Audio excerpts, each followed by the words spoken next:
All right, let's jump right in. Today, we're not just reading some ancient text, we're actually uncovering a blueprint. Seriously?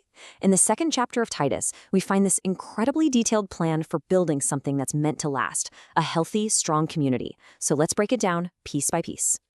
So let's start with the big question that hangs over everything. How do you really build a community that doesn't just fall apart after a few years, but actually lasts for generations? This chapter we're walking through, it isn't just a list of rules. Think of it as the direct answer to that very problem. And it all kicks off right here in verse 1. This is like the mission command for the whole project. Speak the things which are proper for sound doctrine. Now, sound doctrine might sound a little stuffy, but just picture it as the solid, concrete foundation of a house. It's the healthy, life-giving teaching that everything else is going to be built on. Get this right, and the structure stands. Okay, foundation's poured. So where do we go next? Let's meet the first people on our tour of this community blueprint. These are the pillars, the foundational supports holding everything up. The older men. You can think of them as the anchors, giving the whole community its stability and weight. So, verse 2 introduces us to the older men. And I want you to picture this guy. He's steady, he's wise, he's got this clear look in his eye. He's a rock. Just his presence brings a sense of calm and confidence to everyone around him. He's that guy you go to when things get shaky. Now look at the qualities that make him that rock. Sober here means clear-minded, not living in a fog. Reverent, that's a sense of dignity in how he carries himself. Temperate, picture a steady hand, someone who has mastered self-control. And then you get this powerhouse trio. Sound in faith, like an unbreakable shield. Sound in love, a warmth that radiates from his heart.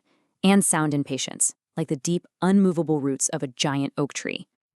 Now in verse 3, the scene pans over and we meet the older women.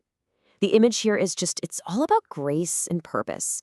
Picture a woman who carries herself with a quiet strength, whose life itself is a powerful example for others to watch and learn from. And their role is so specific and vital. Reverent in behavior means their actions are intentional, almost sacred. Not slanderers, just imagine their lips are sealed from gossip. They don't participate.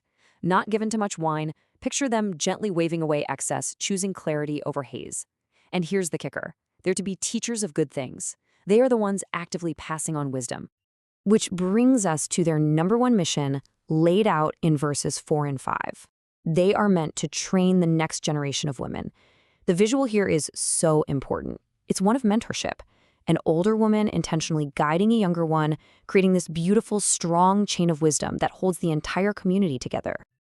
And what are they teaching? Well, it's about life at its core. Loving their husbands and children, not just as a feeling, but as a daily conscious choice. Being discreet, which means being thoughtful and wise. Being homemakers, which is about creating a space of warmth, order, and life. And being good and obedient to their husbands. This is all about being a supportive partner, building a unified team at the heart of the family. It's about stability. Okay, so we've seen the foundation. Now let's shift our focus to the future. Let's talk about the next generation. All their energy, all their potential, that's the engine that's going to drive this community forward. And the blueprint is very clear about how to channel that energy with integrity. And here they are in verse 6, the young men. Picture a guy just full of energy, ready to build, ready to do something. All that strength is amazing, but it needs direction. And the blueprint gives one single, absolutely critical instruction: be sober-minded. Verses 7 and 8 really unpack what that means. Sober-minded means having a serious sense of purpose. It means your life becomes a pattern of good works, literally a blueprint that other people can look at and follow. Your beliefs should show integrity, a straight, unwavering line. Your character should have reverence and incorruptibility, pure and strong like a diamond. And your speech, it needs to be sound, so solid and constructive that no one can find a legitimate reason to criticize it. Now, the blueprint expands. We move from the family out into the workplace. Verses 9 and 10 talk about bond servants, which in that culture meant workers, employees, or even slaves. And the main point here is that this code of integrity isn't just for home. It applies everywhere, especially when you're under someone else's authority. So get this, their goal is huge. By being trustworthy, respectful, not talking back, not stealing, by being completely dependable, they do something amazing. They adorn the doctrine of God our Savior. Picture this. Their good, honest work is like adding sparkling jewels to a crown. It makes a belief system they represent look beautiful and attractive to everybody watching. So, we've walked through the whole community. We've seen all the roles, the high standards, and this has to lead to the most important question of all. What powers this entire thing? What's the engine driving this whole blueprint? It can't just be people trying really hard, right? I mean, really, what is the motivation here? Where does the energy come from to live this way? Is it just gritting your teeth and having more willpower than the next person? No, the blueprint is about to reveal its power source. We're about to get to the theological heart that makes all of this not just possible, but natural. And boom, here it is in verse 11. The fuel is grace. The grace of God that brings salvation has appeared to all men. The visual is so clear. Just picture a brilliant sunrise breaking over the horizon, and its light touches every single person we've just met. The older men, the older women, the young, the workers, everyone. This isn't earned. It's God's unearned favor and empowering presence, available to all.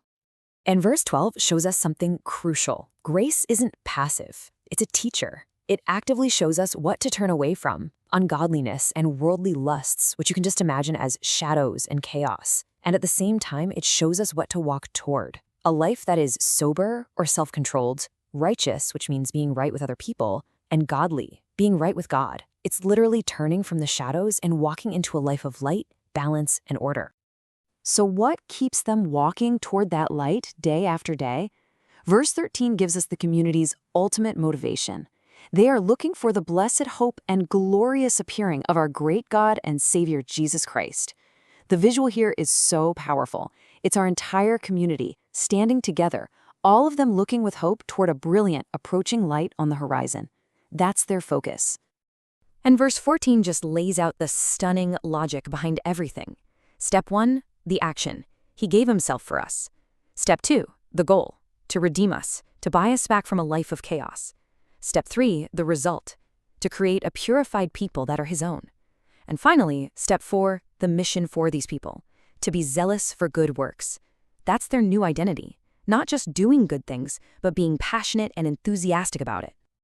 And so, this incredible tour, this whole detailed blueprint for a community that lasts, it all comes to a powerful, final conclusion. This is the last instruction, the charge given to the builder, and to anyone else who wants to follow this plan. Verse 15 is the final stamp of approval on the blueprint. It commands leaders, speak these things, exhort, and rebuke with all authority. This isn't a timid suggestion. It's a confident, unwavering charge to teach these principles with total conviction, because this is the very structure of a healthy community. And that leaves us with one final, very personal question. If the whole point is to adorn the doctrine, to make the truth look beautiful through the way we live our lives, then the question we all have to ask ourselves is this: what story is my life telling?